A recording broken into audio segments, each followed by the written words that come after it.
my performance of the night though is Alexey Oleynik. Oh no, I will mention Julio Arce. Okay. He was the first fight of the night, and what a wickedly technical performance that was. Because Santos came out banging, shootbox style, and Arce's footwork and his counter striking was awesome. It's like a case study for the guys at the gym. I need to get them to watch it. But yeah, I mean Oleynik. Yes, man. Unreal, isn't he? 44, is he? Is that right? 44. Yeah. Unreal. And he's not. Yeah, he's 44, and he's not even. He just doesn't care how it hits the floor. Like he would give you his back if that means you would grapple with him, because he knows he's going to get a position. And there are so many things that, like that scarf hold choke there, you're not going to get that in a lighter weight class. No. Like, that's a heavyweight choke, that is, because it's not even really a like. Well, I mean it's kind of not a choke. Like to me, a choke is like around the neck, like something that restricts the airways around the neck. But what he's actually doing is, if you think about it, he's around the back of Vanderaa's head.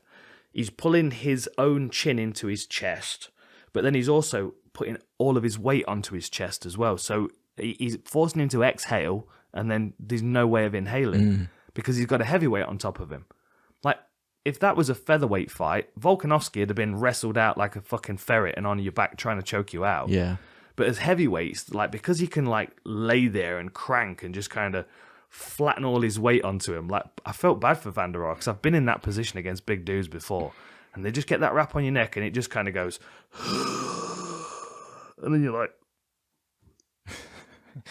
Yeah. Did you see him afterwards, the video afterwards, and them of him showing him yeah. how to do it? Yeah, I was chatting with Jimmy about it because we were going through it. I've called a couple of Oleynik's fights, and I had him demo it on me, and it's like he uses his knuckles behind your windpipe.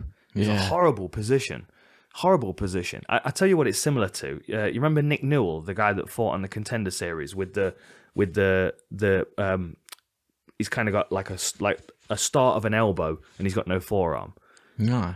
He's a really good wrestler. He's a great MMA fighter, and he got an opportunity on, I think it was the Contender Series. Right. But I remember grappling with him back at 10th Planet, and he was born with it. I'm not sure exactly what the term is, but he's got an elbow joint, but then his forearm, he's got nothing below his elbow. But he caught me with this wicked guillotine when I was rolling with him. So he would wrap your whole head and like cap your chin, and then he would force his elbow kind of point into your neck and then squeeze it all together. And it was like sometimes, same with Ben Rothwell and his go-go choke, like because of the position that he gets on the chin and then he kind of drops his like stomach onto them. Do you know what I mean? It's like sometimes there's a submission that's specific to a person. Yeah. And for whatever reason, I think like the shoulders and the build of Oleynik, it just suits that position. He's able to kind of like jigsaw pieces. He fits well together in that way. And the one other thing that I thought was interesting from that video is him driving his chin into their cheek. Yeah, because he made a point of showing that, didn't he? That part where he drove the chin in. Yeah. Like, that's a Jimmy Warled submission all day, that is. He's going to be doing that to people now. Now he's seen that video with Oleynik, I'm like, we're going to be seeing these things left, right, and center.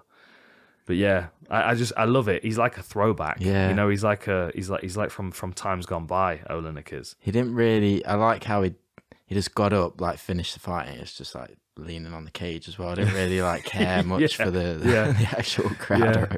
I was a bit disappointed it didn't get to the end of the first round because I like him laying on his back in the corner with his legs up against the fence. He's good, man. I like him. He's a very, very interesting individual. Yeah. And in the post-fight interview, he was like, like how much longer are you going to fight for? And he's like, I don't know, maybe another 5 or 10 years. Like his styles, I mean, it's dangerous when he gets to the big punches, but against most heavyweights, he's just going to do that to them. Yeah. Like that's why I picked him. I just can't pick against him. He's ridiculous. Yeah, it's impressive. Yeah. Sure.